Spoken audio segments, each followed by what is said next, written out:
Xo'p, qaranglar, get metodini boshlayapmiz. Public return type qanaqa? Integer. Integer metod nomi get va parametrda nima kirib keladi? Index har doim int bo'ladi. Uni integer qilish shart emas. Index baribir int bo'ladi. Index deb yozamiz. Mana index kirib keladi. O'sha indeksdagini qaytarib olish kerak return qilib. Topsa qaytaradi, topa olmasa null qaytaradi, to'g'rimi? Yoki bo'lmasa biz aytishimiz kerak mana bunaqa qilib. Aytgancha bizda ana return qilib hozircha null deb qo'ydik. Mana buni ishlatmay turaylik. Mana bitta narsa qolib ketibdi, add. Add qilib qo'shayotgan paytimiz buni size-ni hisoblab borishimiz kerak-ku bizga. Size-ni va mana bu joyda bitta size degan o'zgaruvchi bo'lishi kerak. Private size integer bo'ladi. Size-ni bunda int deb qo'ysak ham bo'ladi. Int size. Mana shu size-ni hisoblab boradigan bitta o'zgaruvchi kerak bizga. Boshida buni size 0 bo'ladimi? Ochgan paytimiz 0 bo'ladi va 0 bo'lganidan keyin bu joyda endi har bitta add qilib ma'lumot qo'shgan payti size bittaga oshishi kerak. Qaranglar, mana bu joyda birinchi navbatda boshida 0 bo'ladi. Keyin mana bu notni qo'shganidan keyin size-ni plus qilib qo'yamiz. Va mana bu joyda qo'shganidan keyinchi mana current next-ga notni qo'shganidan keyin. Bu yerda ham size plus qo'yishimiz kerak mana. Yo'q bo'lsa boshida qo'shganda size plus, agar bor bo'lsa keyingi o'rindagiga qo'shsa bu yerda ham size plus. Size oshib borish kerak.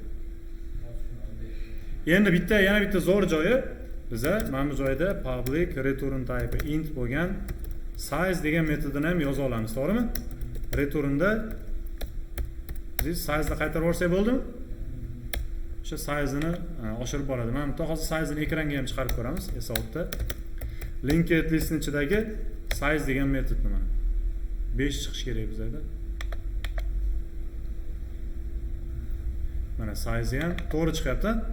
Demak, boya plus qilib ketdik size-ni mana qo'shganimizdan keyin. Hamma tushundingmi buni?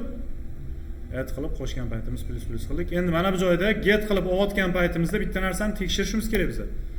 If agar kirib kelgan index kichkina bo'lsa 0 dan yoki kirib kelgan index katta yoki teng bo'lib qolsa size-ga biz ichiga kiramizda through new index out of bound exception tashlaymiz. Size-ga teng bo'la olmaydi index. Index bo'la olmaydi. Agar o'shanga teng bo'lib qolsa ham exception tashlaymiz. Index error. Shunaqa exception tashlayveramiz va agar pastga o'tadigan bo'lsa, demak hammasi normal. Okay, endi mana bu joyda biz tekshiramiz endi. Tekshirmaymiz, ham indeksni sanab ketadigan bitta o'zgaruvchini ochamiz.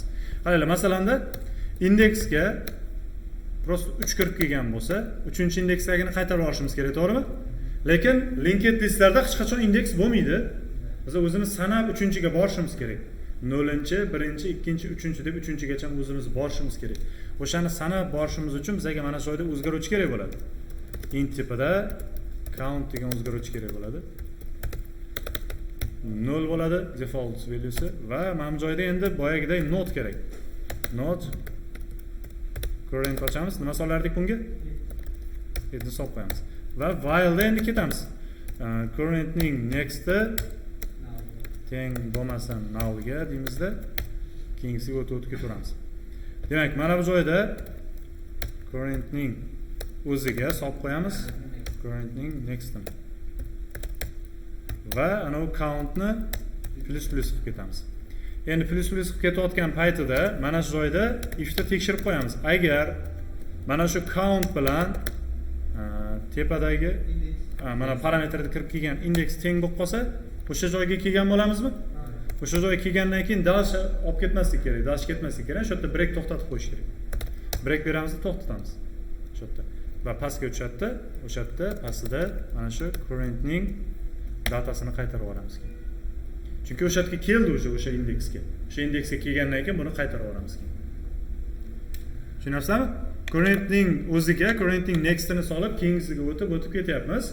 O'sha joyga indeksni count bilan indeks teng bo'lib qolgan payt kelgan bo'ladi o'sha indeksga. Keyin to'xtatamiz fayl. O'sha indeksni topdik. Va pastga tushib o'sha currentning datasini qaytarib olamiz endi. 100gacha 106 misol uchun. Ha, shunaqa. Bittaning 100 o'rnida turganimizda 100 marta. O'sha yergacha boradi-da, hitdan boshlab, boshidan boshlab 100 gacha ham sanab boradi. Ha, arraydachi o'sha indeksni primoy oladi. Shunaqa. Xo'p, getni ishlab ko'ramiz. Hozir to'shni ishlaydimi, bitta sinab ko'raylik hali. Tak, mana bilan olib turamiz.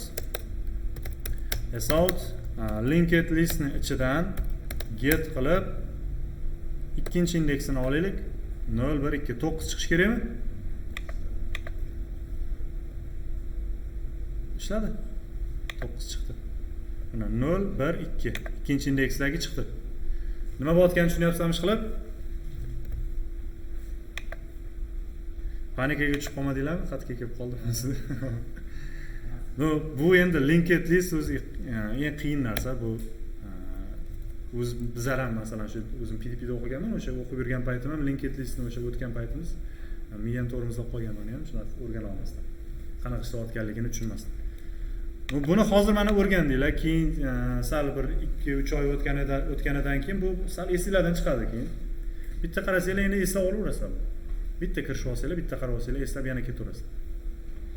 Bu tabiiy esdan chiqishi. 2-3 oy o'tadi yoki 4-5 oy o'tadi, esdan chiqadi. Ishlatmasanglar agar esdan chiqadi, keyin yana bitta qarab olsanglar, sразу mana bu narsa edi deb turib esga tushirib ishlatib ketaverasizlar. Demak, mana get metodini ham yozdik. Remove'ni endi sizlar harakat qilib ko'rasizlar o'zingizlar yozishga uyda. Uyga qilib berib boraman. Remove'da taktikasi qanaqa bo'lishini menimcha aytdim. Taktikasi doskada ham chizib ko'rganmiz-ku ko'p. Masalan, qaysidir indeks beriladi. Indeksga borish mana shu getdagi mana bunga o'xshaydi mana. Mana count ochdim-ku hozir. Indeksga borib olishni tushundinglar-a? Qanaqa bo'lishini. O'sha indeksga shu orqali borib olasizlar-da, o'sha indeks bilan mana count teng bo'lib qolgan paytda to'xtatasizlar bayni. Indeks bo'yicha Va currentning next'ini solib qo'yasizlar. Hozir aytib ham qo'ydim, o'sha oson bo'lib qolmasin. Qancha tushunib qoldingiz? Ha?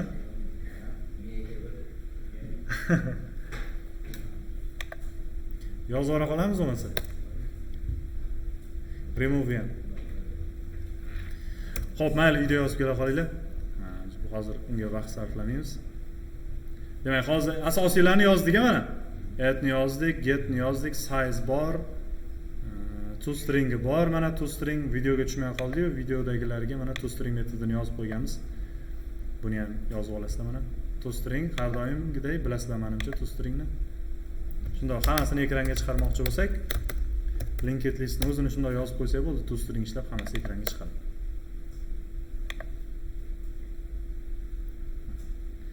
String builderga nima sababdan yig'ganimizni hamma tushunda? String builderga nima qilib yig'ib ketdik mana append qilib. Xo'p, bo'ldi, toString ham zo'r bo'ldi. Inner class chalg'itmayaptimi sizlarni? Buni boshqa joyda ochsa ham bo'lardi, alohida mana package-ning ichida alohida qilib ochsa ham bo'lardi. Lekin bitta klassning ichida turgani yaxshi-da, baribir linked list. Java'ni o'zida inner classmikan bitta ko'rish kerak uni. Aniq esimda yo'q. Tabiiy inner class bo'ladi menimcha, chunki alohida class qilib yurmaydi Java. O'zi best practice mana shu-da, yaxshisi. Ikkita class qilgandan ko'ra bitta class ichida qilib ketgan yaxshi-da. Mana shu best practice yaxshisi shu.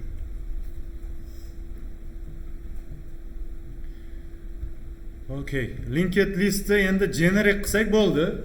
Generic qiladigan bo'lsak, faqat integerga emas, xohlagan tipga ishlaydigan bo'ladi. Buning uchun men boshqa klass ochib, hozir 0 dan ko'rsatib beraman. Yozmay turinglar, bitta qaranglar endi. Generic nimaligi esinglarda? Generic. Umumiy tiplarga ishlaydigan qilamiz. Endi boshqa klass ochaman. My linked listimiz. My linked list, o'zimizning linked listimizni yaratamiz va buni generic qilish uchun nima qilish kerak edi? Mana bu joyda katta kichik belgisini ochib, katta degan narsa yozib qo'ydik. Va endi inner class ochamiz birinchi navbatda. Qaranglar, bitta takrorlash ham bo'ladi, qarab turinglar. Inner classni private qildik, static qildik. Class dedikda node ochdik-a. Node-ni ham mana qilib generic qilib qo'yamiz. Va ichida nimalar bor edi? Boya integer data qildim men. Boya integer data qildim. Endi integer data bo'lmaydi-da bu yerda. Endi mana bunaqa bo'ladi. Tayda data bo'ladi va bu yoqda keyingisi node bo'ladi-da. next bo'ladi bu. Tushunyapsizlarmi? Boya mana bu joy integermidi? Endi faqat integerga bog'lanmagan-ku bu. Hamma tiplarga ishlash kerak. Shuning uchun endi mana bu t qildik, umumiylik qildik. Mana bu node ham xohlagan tip bilan ishlayveradi. Va konstruktorqilamizmi endi? Konstruktorni ochamiz, dataga qiymat kiritadigan qilamiz va thisdagi next ga nimani solib qo'yamiz? Null solib qo'yamiz. Bo'ldi, mana inner class tayyor. Inner class buni pastroqda qo'yamiz, pastroqda tursin. Va boshida nima ochardik mana bu joyda? Private boya node tipida ochdik. Bu nodimizga endi generic qo'shiladi. T bo'ladi. Head ochamiz. Buni ochib bo'lganimizdan keyin yana bitta narsa yozdik. Private int size yozuvdik-a. Boshi 0 bo'ladi. Boshida 0 bo'ladi. Endi mana shunga ma'lumot qo'shishimiz uchun add metodini yozdik. Xo'p, add metodi public bo'ladi. Void qilaylik hozircha. Add yozamiz va bu yerda nima kirib keladi endi? T tipida data kirib keladimi? Mana shu data kirib kelgan datadan biza yangi node yaratishimiz kerak bo'ladi. Yangi node. Yangi nodeni qanaqa yaratamiz desanglar, mana bu bo'ladi. Node T tipida tak teng nimasini yozamiz. Node turib teng new node. Mana bu joyga nima beramiz? Datani beramiz. Bu node inner classmi hozir? Mana node inner classdan yangi obyekt yaratdik. Inner classdan yangi obyekt yaratdik. Mana bu datani bermasam nima uchun qizil ko'rsatyapti bu node? Chunki mana bu konstruktorda konstruktor yozganmiz, o'sha yerga datani berib yuboramiz. Mana nextni berib yuborishim shart emas, chunki nextni o'zi null qilib qo'yadi mana. So'ramagan. Node ni yaratdik. Endi node ni yaratib bo'lganimizdan keyin mana bu joyda if deb turib, boshida bitta narsani tekshirdik, esinglardami? This head bor-ku, mana boshida head. O'sha head agar teng bo'lsa null ga nima qilamiz?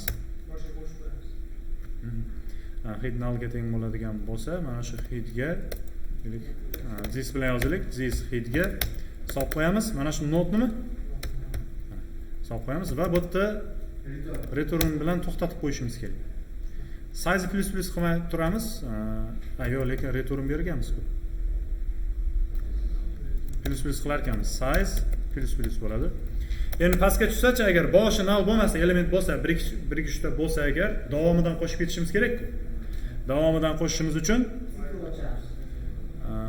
nima yozamiz? Node tipida yoki mana bunaqa qilib ochib olsa ham bo'ladi, qaranglar. Headni solib qo'yishimiz uchun var deb turib, current deb turib, bunga headni solib qo'yadigan bo'lsak, o'zi tipi aniqlashib ketadi.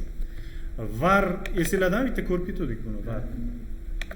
O'zgaruvchini, universal tip.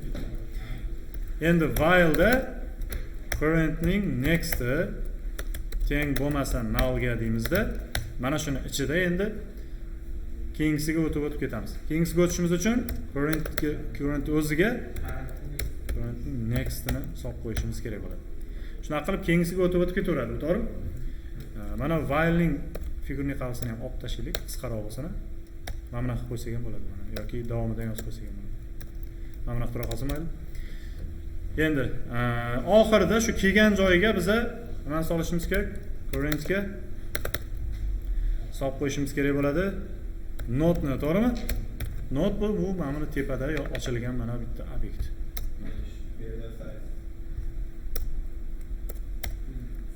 Yo'q, currentni o'ziga emas, currentning next'iga solishimiz kerak. Va size-ni plus qilishimiz kerak, bittaga oshirishimiz kerak. Mana. Add-ni qo'shdik.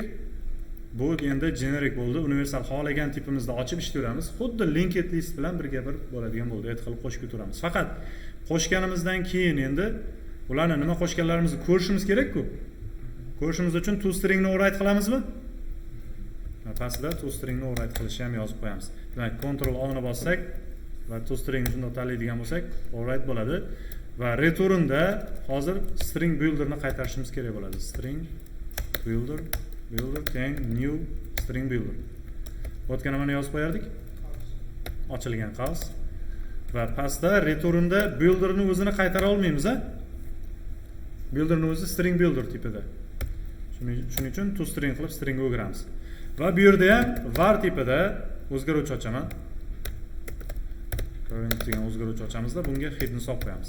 Va while'da boyagidek ketamiz endi. While currentning next'i teng emas bo'lsa nullga va buni ichida keyingisiga o'tib har bitta qadamda datalarni qo'shib ketaveramiz. Hammajon qaranglar, yozmay turinglar. Xo'p, aytinglar nima yozamiz? Esinglardami? While ichida. Builder'ga append qilamiz. Ha? Datasini mi? Data. Keyin append virgul bo'ladi.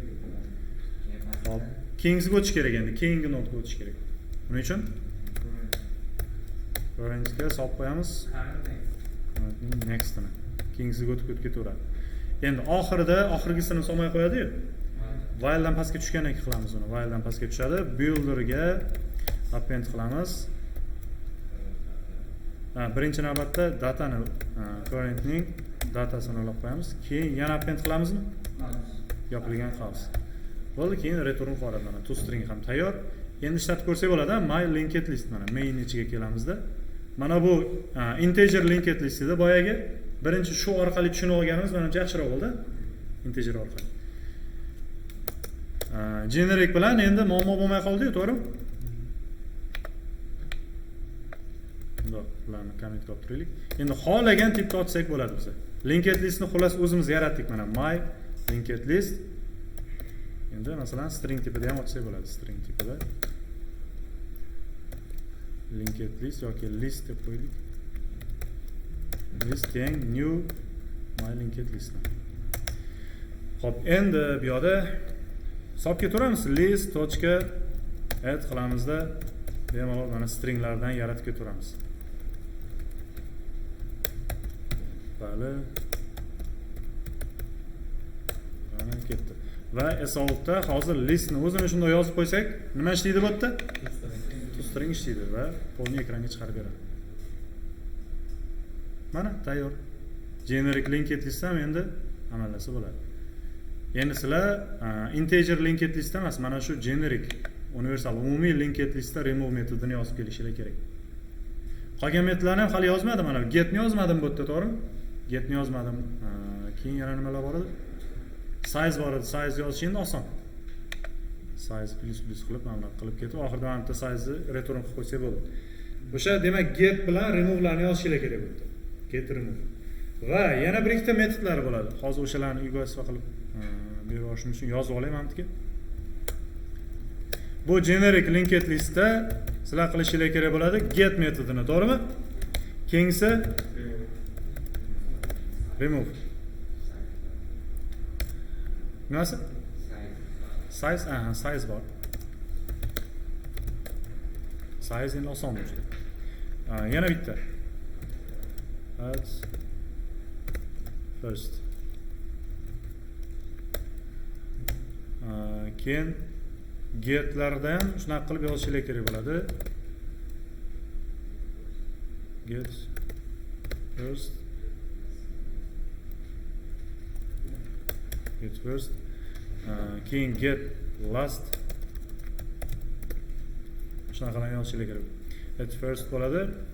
Mana bu joyda hozir oddiy mana bu add metodi oxiriga qo'shadi. Mana bu add first bo'lsa boshiga qo'shadigan bo'lish kerak. Boshiga. Getlar mana get nima qabul qiladi? Indeksni yozib qo'yaman mana. Indeks qabul qiladi. Get first bo'lsa hech narsa qabul qilmaydi. Chunki boshini qaytar deyapti. Boshlagini qaytarishingiz kerak. Get last bo'lsa get last ham indeks qabul qilmaydimi? Oxirgisini qaytarish kerak. Remove. Remove'da ham endi remove'da ikki xil yozsangiz zo'r bo'lardi remove'da. Remove'da indeks orqali keyin remove'da object orqali o'shalar ham bor. Remove first, remove last. Mana shu metodlarni yozish kerak. Bo'ldi.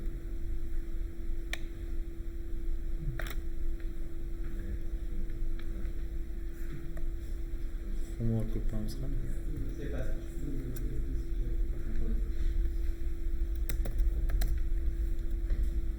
Hop bilan belgilab tashlayveraman. Xo'p, demak, qaysi birini ko'rsatib beray? Bittasini ko'rsatib beraman ichidan. Bittasini ko'ramiz, keyin Q degan data structure bor, o'shanga o'tib ketamiz. Remove last. Remove hozir qolganlari ham o'shanaqada baribir. Logikasi bir xil. Logikasi bir xil. Hayot o'ylash kerak-da, mana qilib masalan qo'l bilan ushlashib, deylik odamlar ro'yxat bo'lib turibdi, bir-birini qo'ldan ushlab turibdi. Masalan, men keyingi odamning qo'lini emas, keyingisini qo'lini ushlashim kerak-da. Hozir aytib qo'yaman, yana aytib so'raysiz. Shular. Mendan keyingi odamning qo'lini emas, mendan keyingisining odamining qo'lini ushlashim kerak bo'ladi. At firstmi? At first. Shuni ko'rsataymi?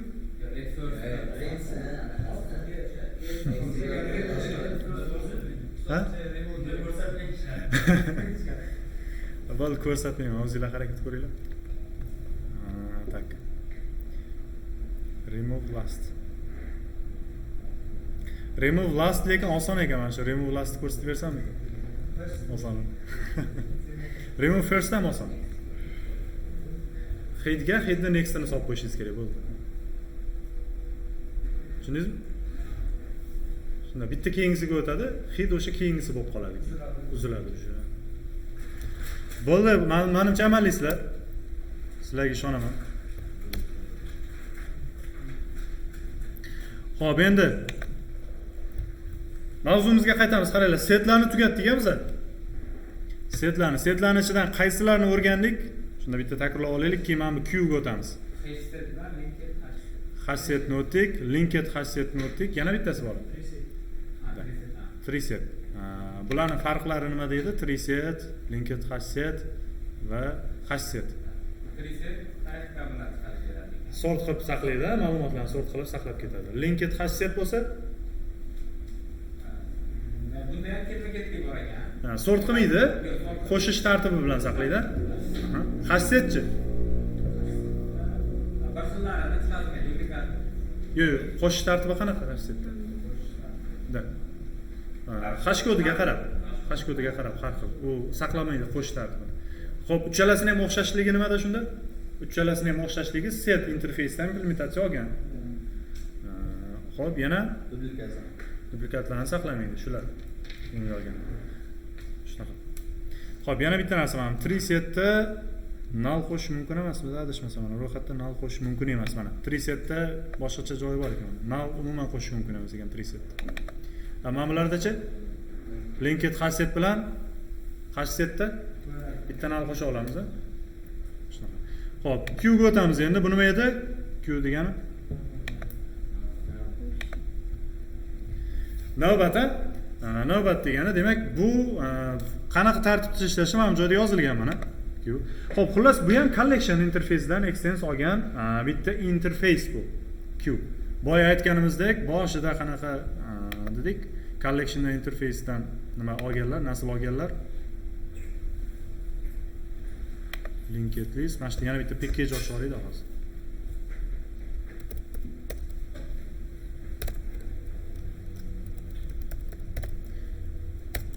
Example va buni ichida bitta class ochamiz.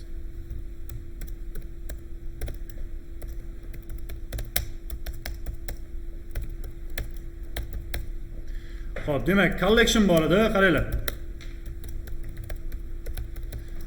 Collectiondan 3 ta interface extens olgan. Interfacedan interface extens oladi, to'g'rimi? Birinchisi listmi? Birinchisi list. Ikkinchisi set. Uchinchisi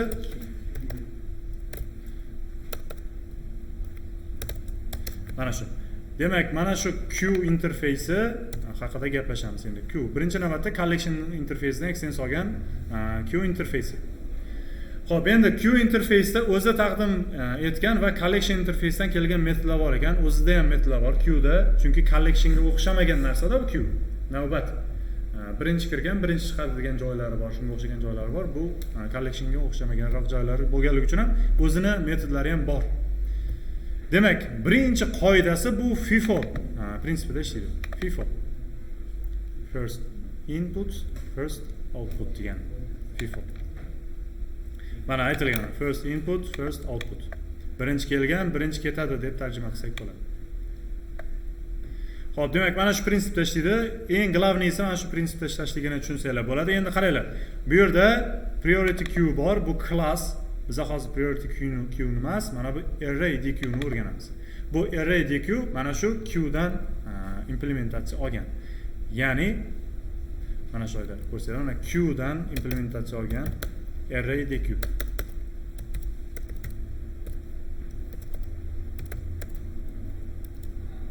Array deq. Shu bilan mana bu queue degani bu interface. Interface bo'lgani uchun bundan yangi obyekt yaratib ishlay olmaymiz-ku. U tepada bitta qonun qoidani ko'rsatgan, bitta interface turibdi. U qonun qoidani ko'rsatib qo'ygan. Nimaga ko'rsatgan? Array deq ga. Array deq bilan ishlaymiz biz. Array deq bu class. Biz klassdan yangi obyekt yarata olamiz-ku, to'g'ri? Interfacedan emas. Shuning uchun mana shu array deq bilan ishlatib ko'rsataman hozir. Demak, mana shuni ochamiz, yangi obyekt yaratamiz. Array deq. Masalan, integer tipida. Endi array deq deb yaratamizda new array deq yangi obyektini yaratamiz. Bunga ma'lumotlarni qo'shamiz endi. Array deq add mana ma'lumotlarni qo'shib ketamiz. Lek mana bunaqa qilib qo'shib ketaveramiz. Mana 5 dan boshlab 5 ta ma'lumot qo'shaylik. 5, 6, 7, 8, 9. Ma'lumotlarni qo'shdik. 5 ta ma'lumot bo'ldi. Endi bularning ichida har xil metodlari bor. Qaranglar, ana stack degan bitta collection o'tdik. Stack esinglardan? Stack qanaqa prinsipda ishlardi? Oxiriga kelgan birinchi chiqadi. LIFO edi, u. LIFO, xuddi shunaqa. Bu FIFO endi. Bunda sal boshqacharoq. O'shani metodlarga o'xshaydi buniki. Esinglardami? Pick bilan pop degan metodlar bor. Eslaysizlarmi? Pick qanaqa ishlardi? Pick ko'rib beradi. Pick shunaqa. Shu oxirga qo'yilganni ko'rib beradi, olib tashlamaydi. Pop olib tashlab ko'rsatadi, return qiladi. Bunda ham shunaqa. Hozir navbat deyilyapti-ku bunda. Navbat bo'ladigan bo'lsa, birinchi kelgan birinchi chiqadimi shunda? Demak, hozir array deq tochka nima qilamiz? Pop qilamiz. Keyin ishlatamiz. Tak, birinchi nima qilaylik? Yo pol, yo pop deb ikkalasidan bittasi hozir. Birinchi array deq ni общий chiqaramiz. Birinchi emas, keyin chiqaramiz. Shunda ma'lum bo'ladi. Qaysi biri o'chirilayotganligi shunda ma'lum bo'ladi. Ishlatib ko'ramiz. Demak, qaranglar, pop ekan, mana 5 ni ekranga chiqardi va olib tashladi. Xullas, mana 5 ni olib tashlab return qildi. Birinchi kelgan, birinchi chiqdimi shunda? 5 birinchi qo'shiluvmidi ro'yxatga? Qaranglar, 5 birinchi qo'shilgan ro'yxatga. Birinchi qo'shilgani mana pop metodini ishlatganimizda birinchi chiqib ketdi. Olib tashladi. Nimachi? Mana bu pick metodi. Buni nima dedik? Buni da prosta mana olib tashamadi, prosta ko'rib beradi. Stackda ham shunaqami deysizlarmi? Prosta ko'rib beradi. Pick ko'rib berardi, pop bo'lsa olib tashab ko'rsatardi. Bunda ham shunaqa mana. Mana o'chirtda kim birinchi unaqa gap aytilmaydi, oxiri kim deyiladi odatda. U mana LIFOga tegishli ekan. Oxiri kim? Shunga o'xshaganroq. Mana bunda o'chirtda birinchi kim degan paytingizda mana shu ko'rsatadi, pick ko'rsatadi. Birinchisini ko'rsatadi. O'chirtda birinchi kim? Mana shu 5 mana. Xolos, bunda mana bu tomondan qarash kerak ekanda, deylik navbatda deylik bitta magazinda kassasiga, ana korzinkani kassasida navbat paydo bo'ladi-ku ba'zan. O'sha kassir aytayapti masalan, kim o'chirdi, kimni o'chirdi deyapti. Keyin mana shu 5 ko'rsatilyapti-da bu yerda. Shunaqa tartibda ko'rsak bo'lar ekan. Bu tomondan. Oldi tomondan ko'rsak bo'lar ekan. Kimning navbati? 5 ta navbatimi? O'shani aytayapti-da hozir, to'g'rimi? Shunaqa navbat paydo bo'lgan paytda navbatni yaratish uchun. Endi masalan, proyektlarda shunaqa proyekt ishlatishimiz mumkin masalan. Navbat bilan ishlatiladigan proyektlar ko'p qilishimiz mumkin, navbat hosil qiladigan proyektlar. Shunaqa joylarda buni ishlatsak bo'ladi. Masalan, deylik, userlar registratsiya bo'layotgan paytida deylik, navbatma-navbat beraylik o'sha userlarni. Proyektimiz ham birdaniga userlar ko'payib ketadigan bo'lsa, ba'zida xatolik kelib chiqishi mumkin. Bitta-bitta navbat bilan keladigan holatlarni qilishimiz mumkin masalan. Xullas, ko'p proyektlarda ishlatilishi mumkin bunaqa navbatlar hosil qilishimiz mumkin o'zimiz. Shunaqa joylarda kerak bo'ladi. Mana pick demak bu olib tashlamaydi, ko'rdinglar? buni kommentga olib qo'yaman mana bunaqa qilib. Sout array deq nuqta pop qiladigan bo'lsak, bu optashlab ko'rsatib beradi bizga. Ha? Pol ham adashmasam ko'rsatardi. Ana ko'ramiz hozir. Bu mana pop optashlab ko'rsatib berdi bizga. Polni ham ko'ramiz. U ham shu pikka o'xshab ishlaydi adashmasam. Sout array deq pop ham ishlatib ko'ramiz. Bu ham o'tishyapti. Demak, pol bilan pop ikkalasi bir xil ishlayapti. 6, 7, 8 qoldi. Optashab bizga qaytardi. Demak, biz popni ishlatib ketaveramiz, chunki stackda ham bor pop. Bunda ham queue'da ham pop bor, ikkalasida ham ishlayapti. Pick ko'rsatdi, pop optashab ko'rsatdi. Shunaqa mana. Add metodini ishlatdik. Glavniylari mana shular mana. Glavniylari shular. Endi yana bitta narsa ko'rsaman bular bilan. Delik array deqni ko'rdik. Xo'p, menimcha tushunarli bular hammasi yetarlimi? Bular kodlarni tashlab qo'yaman. Bu kodlar shundoq qolib ketmasin, ishlatib ko'ringlar. Add qilib ma'lumot qo'shib, birinchi kelganini olib tashlab, shunaqa qilib ishlatib ko'ringlar. Bular foydali bo'ladi. Keyinchalik kerak bo'ladi bu narsalar. Har doim ham ko'p ishlatmasliginglar mumkin. Lekin kerak bo'lganda mana shu joyini ishlatishinglar kerak bo'lib qolgan payti hayron bo'lib qolmaysizlar-da, mana shu narsani bilasizlar sizlar hozir. Array deq. Nimani bolasi ekan array deq? Queue'dan nima olgan? O'zi nimasiga qaraydigan bo'lsak, bu queue'dan to'g'ridan-to'g'ri olmagan. Priority queue'dan boshlab kelgan mana-chi, hozir nimasida ko'rsatilgan. Array deqdan yozib qo'yganman. Ha? Duplikat? Ha, bular saqlayveradi, set emas-ku bu. Set emas bo'lgandan keyin saqlayveradi. Xo'p, array deq Java tilidagi klass bo'ladi. Javadagi asosiy to'plam interfeyslardan biri bo'lgan deq interfeysini amalga oshiradi. Deq degan bittasi bor. Uni ko'rib o'tirmadik deqni. Bu deq queue'dan nima olgan? Extens olgan interface bu deq. Endi o'sha deqdan mana array deq olgan. Biz tagidagi o'sha mag'zini ko'ryapmiz hozir. Ustidagi interfeysini ko'rib o'tirmaymiz. Chunki interfeys bilan ishlay olmaymiz biz. Biz mana shu klass bilan ishlaymiz. O'sha klassini ko'ryapmiz mana.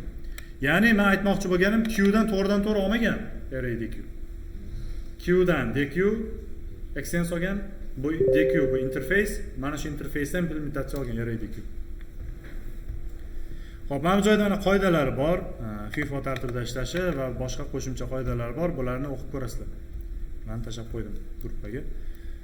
Xo'p, demak, bu yerdagi queue'lar ham ko'p to'xtalib o'tirmaymiz. Mana shu array deq misolida mana bemalol ko'rsak bo'ladi. Demak, hamma tushunda. Endi biz bitta masala ishlab ko'rishimiz kerak, mana shularga bog'liq. Queue bilan emas, set bilan ko'ramiz bitta.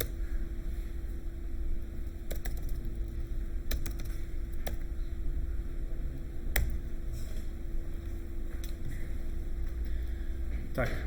Qaranglar, random qilamiz bitta arrayni, random qilib to'ldiramiz va uni sort qilamiz. Sort qiladigan bitta masala ishlaymiz. Masalan, integer tipida bitta array ochaman. Array teng new integer array. 10 ta elementi bo'lsin. Buni to'ldirishimiz uchun nima kerak bo'ladi bizga? Arrayning length'igacha aylansin. Random sonlarni generatsiya qilib beradigan random nimasidan klassidan obyekt yaratamiz. Teng new random. Endi arrayni to'ldiramiz. Ha? Qaysi? Mana bumi? Array. Bu arrayga degani mana bu mainning ichida kirib kelayotgan mana bu. Xo'p, demak, arrayning inchisiga ravno solib qo'yamiz. Random.next int qilamizda. Sort qilishimiz 10 dan mayli, 10 dan 100 gacha deymiz. 100 kirmaydi, bilasizlar. Endi bu bergan qiymatlarni ekranga chiqarishimiz uchun mana bunaqa qilib chiqarib qo'yamiz. Arrayning inchini ekranga chiqaramiz bitta probel bilan. Hozir mana shuni ishlatsak, sort qilinmagan ma'lumotlarni chiqarib beradi bizga. Sort qilinmagan mana har xil ma'lumotlar bor, sort qilinmagan. Mana shularni sort qilishimiz kerak. Sort qilishimizning har xil yo'li bor.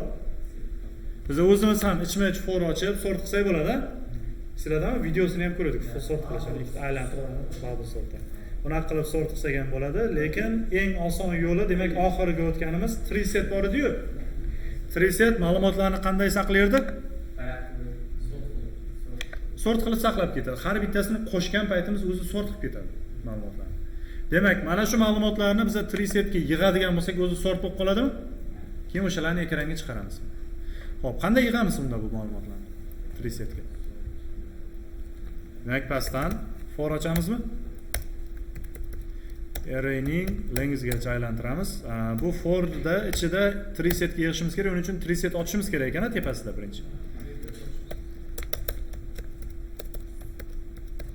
Treeset ochamiz. Treesetning tipi integer tipida. Treeset teng new Treeset qilib ochamiz. Endi va buni ichida Treesetga add qilib qo'shib ketamiz. Mana arrayning ingisini shunday qo'shib ketamiz. Xo'p, buni for each qilib olsak ham bo'lar ekan-a? Arrayning ingisi qilmasdan mana qilib numni qo'shib ketdingizda, mana bu joyda for each qilamiz. Integer num bo'lsin va tepadagi arrayni aylanamiz. Arrayni aylanib mana shu numni qo'shib ketadi. Xo'p, mana bu qo'shayotgan paytimiz true false qaytaradi.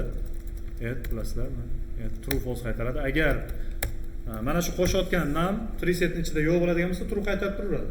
Agarda bor bo'lib qolsa, o'sha qo'shmaydi-yu, qo'shmaganligi uchun false qaytaradi. Bu true false hozircha bizga kerak emas. Shunaqa qilib sort qilib joylab ketaversin bizga. Sort qilib joylab bo'lganidan keyin yana array qilib olishimiz kerak endi buni. Yana array qilish kerak. Endi Treesetga qaraymiz. To array degan nimasi bor mana qaranglar, to array. Nima qaytarar ekan? Object array qaytarar ekan. Demak, buni mana bunaqa qilamiz. Integer array res array qilamizda barobar mana shu Treesetning ichida to array qilamiz. To array. Xo'p, bu xato berdi chunki object array qaytaryapti-ku bu. Object array qaytaryapti. Shuning uchun ham cast qilish kerak. Bu joyda integer arrayga cast qilishimiz kerak mana shu holatda. Endi buni ekranga chiqarib ko'ramiz. For integer num mana shu res arrayni ekranga chiqaramiz. Sort qilib, elenni olib tashlagan holatda numni chiqarib probel qo'yamiz. Tepasida pastroqdan chiqish uchun bitta prosta elen qo'yib qo'yamiz. Bo'ladi? Xo'p, mana nima sari ko'rsatyapti? Bitta ko'raylik. Round rows. Casting. Treeset to array to integer will use cross cast exception for any non-null value. Exception chiqishi mumkin deyapti. Ko'ramiz, agar exception chiqsa, cast qilishda exception chiqyapti. Cast qilishda exception chiqadigan bo'lsa, buni linked listlarga o'girib olsak ham bo'ladi. Tak. Buni linked listga o'girib olamiz birinchi unda, Treesetni sort bo'lganimizdan keyin chiqaramiz buni. Keyin o'giramiz. Demak, linked listimizda tipi integer bo'lsin. Linked list yozamiz va teng new linked list. Va buni mana bu joyga konstruktoriga Treesetni berib oladigan bo'lsak, linked list paydo bo'ladi. Va mana shu linked listni o'girib ko'raylik endi. Linked list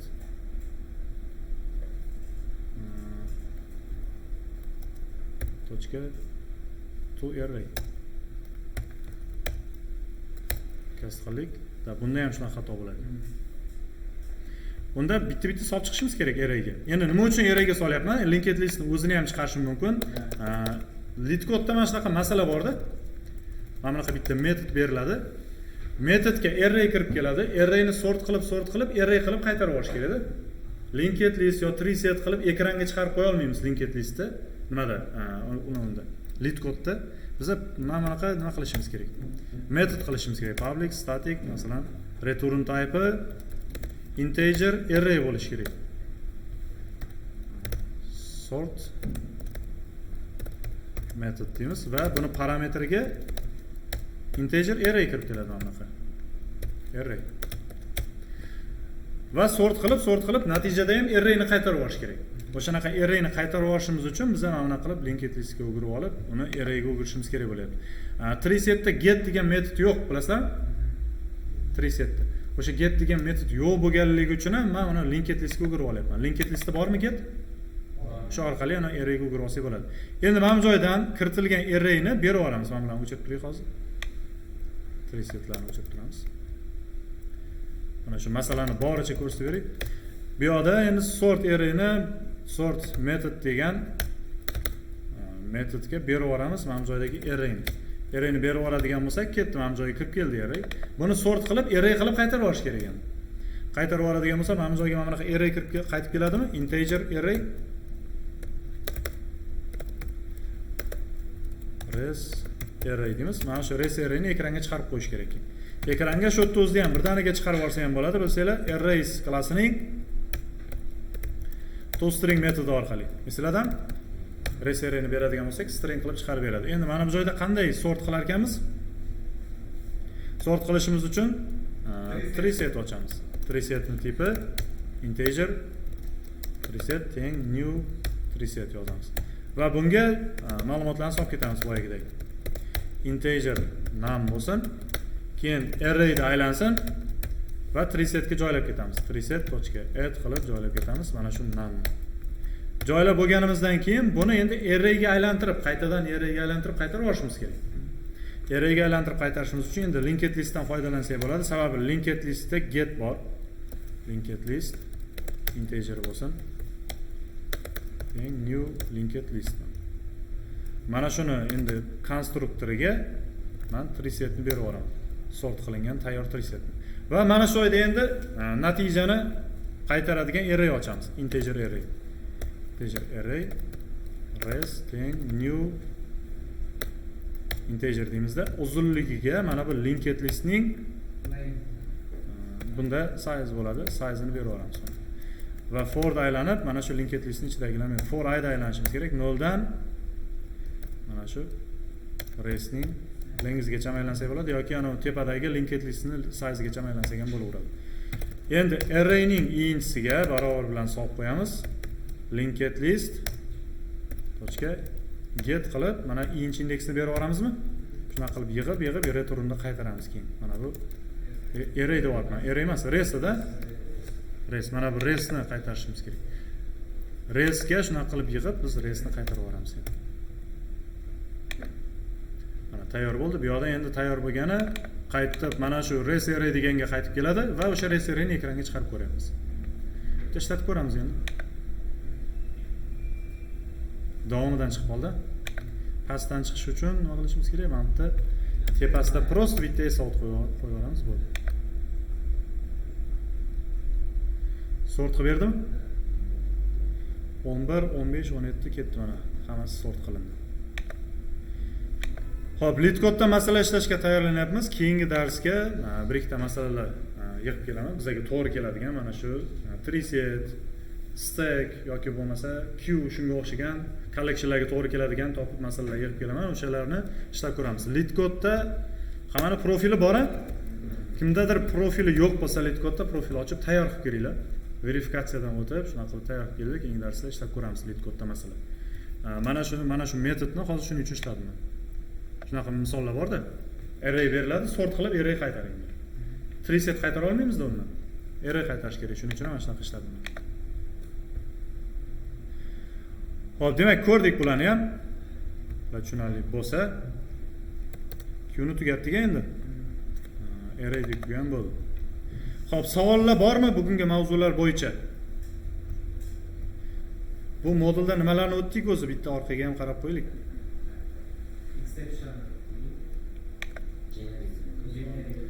Boshida nimadan boshladik? Exceptiondan boshladik. Exception. Bu birinchi dars edi. Ikkinchi darsda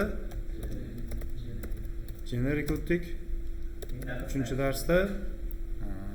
darsda biz dynamic array yaratdik.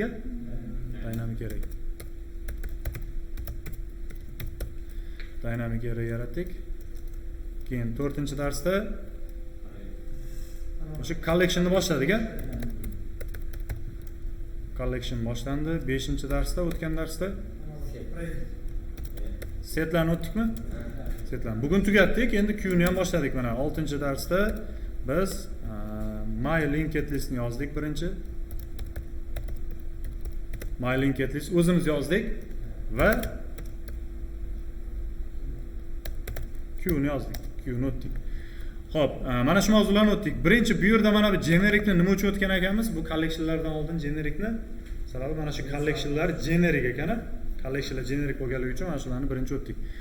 Xo'p, boshidan bitta savol javob qo'yamiz endi. Nimadan ko'raylik? Slaydlardan kiradigan bo'lsak, savol javoblari bor edi.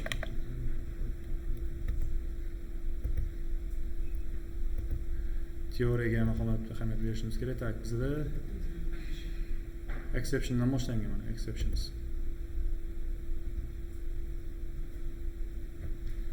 Oxiridagi mana shundan kirib olamiz.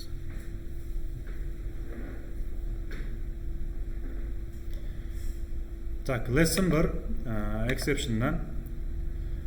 Demak, exception nima? Exception nima? Mana qilaylik, bitta savol. Zaynab sizdan boshlaymiz. Exception nima? Nima deysiz? Xatolik. Ya'ni qanaqa xatolik?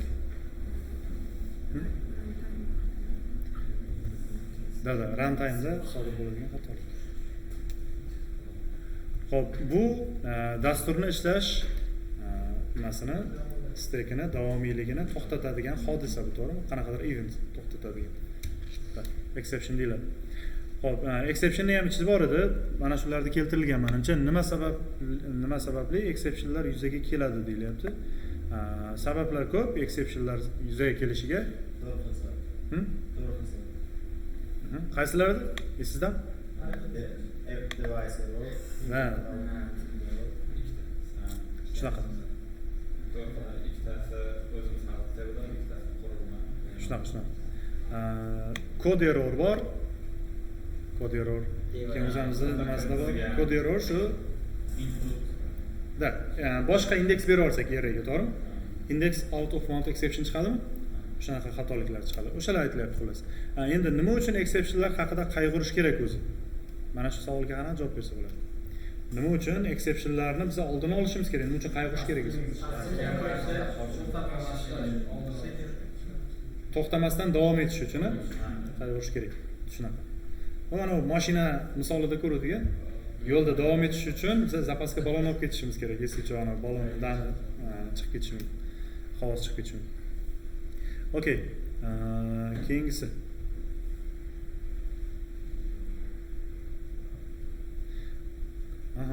Hamma exception yoki errorlarning otasi, ya'ni subklassi qaysi?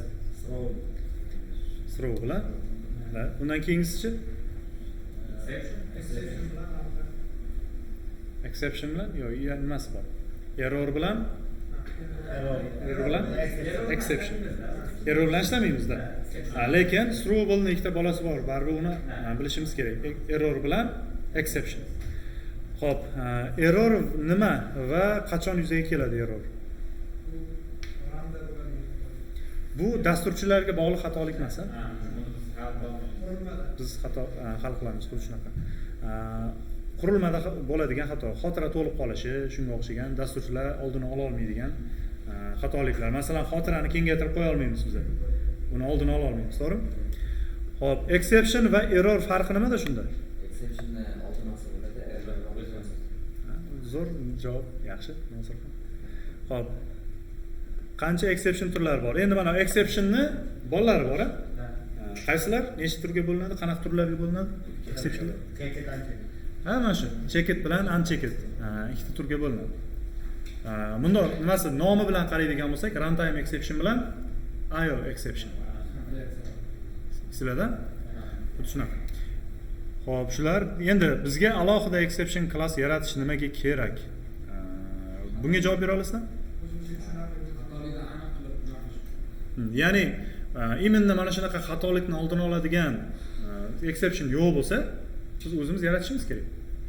Masalan, deylik, phone num nima bormi bizda? Exception bormi Java'da mana bunaqa? Invalid phone number degan exception bormi? Yo'q, bunaqa exception. Invalid phone number degan exception o'zimiz yarata olamizmi? Custom exception qilib. Buning uchun qaysi nimadan extens olish kerak? Exceptiondan. Undan ham olsa, runtime exceptiondan olsak ham bo'ladi. Runtime exceptiondan nasl olish tavsiya qilinadi, runtime'ni olib ishlash. Xo'p, demak, exception propagation nima? Qayta ko'rdik. Exception propagation. O'zimiz hal qilmasdan boshqa tepadagi metodga berib Da, ana javobgarlikni qoldirib olish, esinglarda? Mas'uliyatni, javobgarlikni keyingi o'sha chaqiruvchi metodga qoldirish, ha? Bu metod ham keyin nimaga, mainga qoldirib olish mumkin. Va main ham qoldirish mumkinmi javobgarlik ushlamasdan?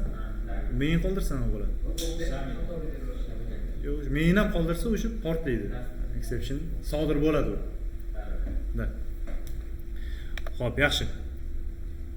Endi keyingilari. Catching and exception. Xo'p, exceptionni catching nima? Exception catching nima deyilyapti ekanda bu yerda xatolik yozildi. Exception catch qilish. Try va catch bloki bor, to'g'rimi? Exception catching degani o'sha exceptionni sodir qilishni oldini olib, o'zimiz ushlab, messajini biz log fayllarga yozib ketsak bo'ladi. Biz hozir konsolga chiqarib ko'ryapmiz-ku hozirgi proyektlarimizda. Aslida qanaqadir log fayllarga yozib ketiladi o'sha messajlar. Log fayllarni o'sha ishlab turgan dasturni support qismidagi dasturchilar ko'rib oladi. Dasturda qanaqa xatoliklar bor. Va o'sha log fayllarga kelib turgan messajlar orqali dasturni takomillashtiradi. Masalan, bo'lib turgan xatoliklarni oldini olib, kodlarni o'zgartiradi. Xullas, catch qilish, exceptionni sodir bo'lish oldini olish, to'g'rimi? Catch qilish, ushlash degani. Exceptionlar qanday tutiladi? Shu try catch bloki orqali, xuddi shunaqa try blokini ichida yozsak, sodir bo'lishi mumkin bo'lgan xatoni va catch blokida o'sha sodir bo'lishi mumkin bo'lgan xatolikka mos klassni yozishimiz kerak, to'g'rimi? O'sha mos klassni yozamiz va o'sha orqali tutiladi. Exceptionni tutish nima uchun kerakligini bilasizlar? Dastur to'xtab qolmasligi uchun. Bir necha exceptionlar qanday tutiladi? Bir necha catchlar yozsak bo'ladi? Yoki yozsak ham bo'ladi? Yoki yozsak ham. Da. Xo'p, endi qaranglar, final degan blok bor bitta. Uni ko'rmaganmiz. Keyinchalik ana fayllar bilan ishlashni ko'rsatmoqchi edim uni. Hozir baribir ko'rganimiz bilan fayllar ishlamagan. Final bloki bor, ya'ni u try catchni ichida xatolik sodir bo'lsa ham, sodir bo'lmasa ham baribir tushunadigan blok. Eng oxirida yoziladi. O'sha blok bor. U kerak bo'ladigan joyi biza fayl bilan ishlashda o'tamiz uni. Uni ko'rsaman o'sha paytda. Ya'ni fayl ochiladi, fayl ochib unga yoziladi, yozib bo'lgandan keyin uni yopish kerak faylni. O'sha finally blokini ichida yopiladi. O'sha finally deyiladi, ya'ni final blok. U xatolik bo'lsa ham finallyga boradi, xatolik bo'lmasa ham finallyga boradi. Ya'ni deylik, faylga nimadir yozyapmizda, xatolik bo'lib qoldi. Xatolik bo'lib qoladigan bo'lsa, tryga sakrab yuboradi. Tryni sakrab yuborgandan keyin biz ana faylni yopadigan kodimiz ishlamay qoladi, yopilmay qolib ketadi fayl. O'shaning uchun polibon mana finally degan joyga tushib, faylni yopib qo'yish kerak. Shunaqa joyi bor. Uni o'rgataman, keyin hozir aytganim bilan tushunish qiyin bo'ladi. Xo'p, bu hozir shart emas. Try with repose. Buni ham shu fayllar bilan ishlashda ko'ramiz. Xo'p, exceptionlarning foydali tomonlari buni ham endi ana ular bilan bir xil savol. Unchecked va checked exceptionlar farqi qanday? Mana shularga bitta e'tibor beraylik. Unchecked va checked exceptionlar farqi. Qaysi biri? Masalan, qaranglar. Unchecked exceptionga bitta misol aytinglar, masalan. Unchecked. Tekshirilmagan exception. Bizni majbur qilmaydi ana try catchga olishga majbur qilmaydi. Unchecked. U tekshirilmagan. Bunda ishlayveradi, qachonki 0 ga bo'lib qo'ysa xatolik beradi. Bizni majburlamaydi. Try catchga olish. Da. O'sha checked exception uni try catchga olishga majburmiz, chunki ana fayl topilmay qolsa exception tashlab yuboradi, to'xtab qoladi. O'shaning uchun ham ana u tekshirib qo'yishga majburmiz checked exceptionda. O'sha file input stream degan klass bor. Bu ham baribir o'shalarga borgandan keyin ko'rishimiz kerak. Shu vaqtda ishlatiladi. Xo'p, demak keyingi lesson 2 ga o'ta qolamiz. Xo'p, generiklar nima? Qaranglar, modulda savol javob bo'ladi hali, bularni o'rganishimiz kerak. Generiklar.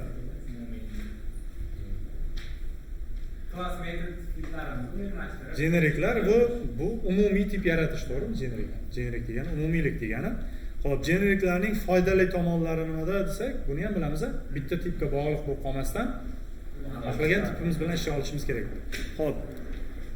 Generiklarni qayerlarda e'lon qilamiz? Nimalar bilan ishlasak bo'ladi umuman generiklar? Klassda yozsak bo'ladi, generik qilsak bo'ladi. Fieldni generik qilsa bo'ladi. Metodni generik qilsa bo'ladi. Tushunaman. Xo'p, generik va object orasida nima farq bor deyapti? Generik va object orasida. Object bu endi objektni generik deya olmaymiz. Bu object ana klasslarni, hamma klasslarni default otasi, to'g'rimi? Bu otasi bo'lgandan keyin o'sha otasi bo'lganligi uchun boshqa bola tiplari bilan ishlay oladi object. O'zida qabul qila oladi o'zgaruvchisi. Mana bu generik bo'lsa, objektni bolasi bo'lmagan klasslar bilan ham ishlayveradi-da generik. Universal tip bu. Tushunyapsizlar? Hamma tiplar, hamma klass tiplari, reference tiplari bilan ishlayveradi. Tushunyapsizlarmi?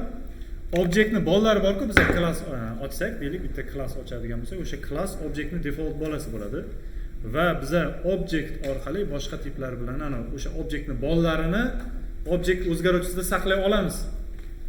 Objekt tipida bitta o'zgaruvchi ochsak, boshqa любой klassni o'sha o'zgaruvchiga sola olamiz. Chunki boshqa klasslar o'sha objektni bolasi, to'g'rimi?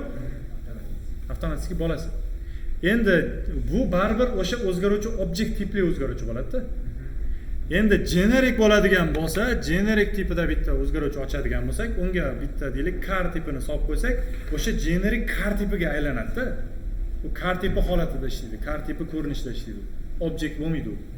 Car tipi ko'rinishida ishlaydi. Generic konkret o'sha tipga o'tadi. Agar nimani solib qo'ysak, o'sha tipga o'tadi. Objekt klasiga qaramaydi. Objekt klassiga qaladi. objektdan Vors olgan bo'ladi. Lekin agar objekt o'zgaruvchisiga carni solib qo'ysak, u objekt ko'rinishida ishlaydi. Lekin genericga biz carni solib qo'ysak, u car bo'lib ishlaydi. Farqi borda uni. Xo'p, keyingisi endi single bounds typesni foydali taraflari, multiple bounds. Bular endi generiklarni metodga kirib kelishini example bilan ko'rsatib berdim, esingizda bo'lsa. Ikkita tip bilan ishlay oladigan qilsak bo'ladi. Klasslar bilan metodlarni o'shalar aytilyapti bu yerda mana. Multiple bounds nima? Masalan, bitta metodga ikki xil tipdagi ma'lumot kirib kela oladigan qilib ishlasak bo'ladi. Buning uchun generikda ana katta kichik belgini ochib t virgul e deb qo'ysak, ikkita tipli ma'lumot kirib kela oladigan. O'sha narsalar. Single bounds bo'lsa, o'sha bitta. Biz bittaligi bilan ishlayapmiz-ku. Katta kichik belgisini ichida bitta t tursa, bitta tip bilan ishlay oladi. Xo'p, endi generic code endi virtual machine reference tag limitation bularga Xo'p, type erasure. Mana bu narsa type erasure degani, sizlarga ko'rsatmagan edim. Mana bu array listni ochgan paytimizda mana bu joyda linked list ochamiz-ku mana. Linked list ochganimizda birinchisiga type ni beramiz, keyingisiga type ni bermaymiz. O'sha narsaga aytiladi type erasure deb. Mana narsa. Type erasure deb turib mana shu narsaga aytiladi. Demak, birinchisiga tip berib, keyingisiga tip bermasligimiz. Tushundinglar? Bu oddiy narsa, bu narsalar menimcha ko'p so'ralmaydi. Oddiy narsalar. Type, warnings type. Bularni ham ko'rganmiz, ana annotatsiyalar yozib, warningni yo'qotib qo'yganmiz-ku. Warnings type degani shu narsa. Warnings nima deyiladi? Warnings degani sarg'ayib qoladi-ku xullas. O'sha sarg'ayib qolgan narsa, lekin xato bermaydi, ram bersak ishlayveradi. Qachondir xato chiqib qolishi mumkin lekin. O'sha narsa warnings, ogohlantirib turadi. Hop, raw type'larni ishlashdan nima uchun qilish kerak? Raw type nima? Raw type bu bitta element kirib keladi. Bittalik nima bor-ku? Bittalik t yoki bittalik e yozib qo'yamiz-ku. Bittalik t yoki bu single bound. O'sha bittalik kirib keladigan bo'lsa, o'sha bittalikni return qiladigan type'ga aytiladi. Return type'ga o'xshagan return type deyiladi biz oddiy aytganimizda. Biz return type deb aytamizmi? O'shani endi bitta kirib kelgan t elementini o'shaga mos holatda t ni return qiladigan bo'lsak, o'sha return type emas, o'sha raw type bo'ladi, to'g'rimi? O'sha tipda return. Nima kirib kelsa, o'shani return qiladi degan. Shunga o'xshagan narsa. Xo'p, bularga hali qarashimiz kerak chuqurlashib. Hali chuqurlashib qaraydigan joylarimiz bor. Faqat ba'zi mavzularni o'tmaganligimiz bizga to'sqinlik qiladi hozir. Masalan, fayllar bilan ishlashni o'tmaganmiz hali. Fayllar bilan ishlashni o'tib olishimiz kerak. Bilan o'tgandan keyin qaraymiz. Okay. Lesson 3 ta nimalar o'tdik? Dynamic array. Array bilan qanday muammolar bor? Qanday muammolar bor array bilan? Oddiy o'zimiz array yaratganimizda. Ограниченный limit to'lib qoladi. Da, uzayib ketmaydi o'zidan o'zi, to'g'rimi? Faqat to'lib qoladi, shunga o'xshagan. Dynamic arrayning qanday qulay taraflari bor? Endi o'zimiz dynamic array yaratsak, buni kengayuvchan qilsak bo'ladi. Shunaqa. Xo'p, endi collectionga o'taylik, tezroq mana shundan tugatamiz shu bilan. Collection framework nima? Collections, ya'ni collection emas, collections framework. Collection bu interface, to'g'rimi? Collection u interface. Collections bo'lsa, umumiy mana shu mavzuni frameworkning nomi. Collections. Kutubxona, который ichida array bilan ishlashga yordam beradigan narsalar bor. Yo'q, faqat array demaylik, mana bunaqa deylik. Collections framework bu bitta Java'ni qo'shimcha texnologiyasi, kutubxonasi degan bo'ladi, API degan bo'ladi. Xato bo'lmaydi hech qaysi. Collectionsni bitta Java'ni qo'shimcha API desak bo'ladi. Xo'p, collectionsdan foydali tarafi collectionsdan maqsad ma'lumotlar bilan ishlashimiz uchun, ma'lumotlar bilan ishlashda qulaylik yaratish uchun kerak bo'ladigan to'plamlar bor buning ichida. Ma'lumotlar, birinchi boshida aytganimdek, ma'lumot hozirgi kunda eng qimmatli narsa, to'g'rimi? Mana shu ma'lumotlarni sort qilish, ma'lumotlarni tartiblash, ma'lumotlarni navbat qilish, o'shanaqa ma'lumotlar bilan ishlashimiz uchun kerak bo'ladigan to'plamlar bor ichida, to'g'rimi? Har xil. Linked listi bor, queues bor, setlari bor, har xil, to'g'rimi? O'shanaqa ma'lumotlar bilan ishlash kerak bo'lgan kutubxona, API. Endi collection frameworkning qulay taraflari. Hozir aytdik buni. Shunaqa desa ham bo'ladi. Xohlagan tipda ishlaymiz, to'g'rimi? Xohlagan tipimiz bilan ishlaymiz va ma'lumotlar bilan ishlashda qulaylik taraflar bor. Collections frameworkning eng katta super klassi qaysi edi? Iterable. Collectionning qanday turlari bor? Xo'p, iterabledan keyingisi qaysi edi? Collection. Collectiondan keyin 3 tasi bor. List, set, stackni qo'shib olyapti kimdir. List, set, queue. Endi bularga o'tib ketmay turaylik. Umumiy mana framework bor-ku, collections framework. O'zi ikkitaga bo'linadi. Collectionlar bilan maplarga bo'linadi. Hali maplarni o'tmadik-da biz, endi o'tishni boshlaymiz keyingi darsda. Demak, collectiondan keyin o'shalar list, set, queue o'shalar ketadi. Xo'p, mapni o'tmadik hali. Keyingi darsda o'tsak, bundan keyin boshlanadi. Map collectionning ichiga kiradiganlar. Collectionda primitive tiplarni ishlata olamizmi? Primitive tip nima edi o'zi? Oddiy. Kichkina harf bilan yoziladigan int masalan. Primitive tipni ishlatsa bo'ladimi? Linked list, array listlarda? Bo'lmaydi. Shunaqa. Chunki o'sha generiklar bilan primitive tip ishlatib bo'lmaydi-da. Bu collectionlar generik bo'lganidan keyin primitive tip ishlata olamiz. Xo'p, collection nima uchun kerak voy? Yana shu savol. Qanday afzalliklari bor, nima uchun kerak? Menimcha boshqa savol bular. Bularga alohida javob bersa bo'ladi. Collection nima uchun kerak? Boyagi ma'lumotlar bilan ishlashimiz uchun kerak degan javobni shu yerda berishimiz kerak endi siz. Ma'lumotlarni sortlashimiz uchun kerak, ma'lumotlarni navbat qilishimiz uchun, ma'lumotlarni tartiblashimiz uchun, shunga o'xshagan narsalar uchun kerak. Collection framework qaysi packageda joylashgan? Mana bu joydan ko'rsanglar bo'ladi. Mana bu joyda mana mainni ochganmizmi? Linked listni shuni ochadigan bo'lsak, mana java.util packageda joylashgan ekan. Buni bossak, import qilib beradi-yu. O'zi Mahmudga mana java.utilni import qilib bergan va yulduzcha qo'yib qo'ygan. Shtobi array listni ham, linked listni ham har bittasini bitta import qilib bermasdan util packagening ichidagi hammasini import qilib qo'ya qolgan. Shu bilan ishlab ketaveradi. Xo'p, demak, collection framework asosiy interfeyslarni ayting. Asosiy interfeyslarni hozir aytdik-a? Collection framework sort qilish uchun asosiy interfeysini ayting. Sort qilish uchun. Tartiblash uchun. Sort qilish uchun. Yo'q, asosiy interfeysi qaysi? Set. Setdan keyin o'sha 3 set bor tagida. O'sha 3 set bilan biz sort qilsak bo'ladi. Sort qilishimiz uchun o'shalarni ishlasak bo'ladi. Xo'p, list interface. list interface nima? Bu ma'lumotlarni qo'shish tartibi saqlanib qoladigan interfays. Asosiy xususiyatlari qaysilar implementatsiya olgan buni listdan? Array list, linked list, vektor bor, shular bor. Subklasslarni so'rayapti mana. O'sha joyda aytsak bo'ladi. Xullas shular mana. Menimcha ancha ma'lumotga egamiz. Sizlarda ham yaxshi ko'p narsa esinglarda qolgan. Qolib ketgan bir ikkitalar bor. Ularni hali o'tmagan mavzularimiz bor bo'lganligi uchun hali tushunmaymiz. Mavzularni o'taylik, fayllar bilan ishlashni o'taylik. O'shalardan keyin to'ldiramiz ularni. Xo'p, buguncha shular vazifalarni tushundinglar-a?